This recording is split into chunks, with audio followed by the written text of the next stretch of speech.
નમસ્કાર મિત્રો, વિડીયોમાં તમારું સ્વાગત છે। માતા પિતા માટે લાલ બત્તી સમાન કિસ્સો સામે આવ્યો છે, જેમાં દિયોદરમાં બાળકના ગળામાં દાડમનો દાણો ફસાતા મોત થયું છે। દાડમનો દાણો ફસાતા શ્વાસ રૂંધાતા બાળકનું મોત થયું છે। 1.5 વર્ષના બાળકના ગળામાં દાડમનો દાણો ફસાયો અને હોસ્પિટલ લઈ ગયા હતા, ત્યારે તબીબે બાળકને મૃત જાહેર કર્યો હતો।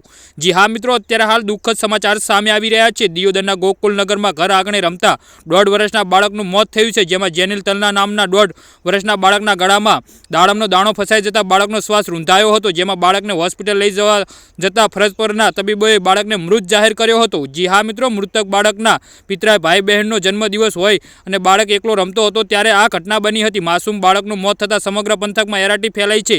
અગાઉ પણ સુરતના પાડીસરા ખાતે 4 વર્ષની બહેને રમતમાં 2 વર્ષના નાના ભાઈને એસિડ પીવડાવી દીધું હતું।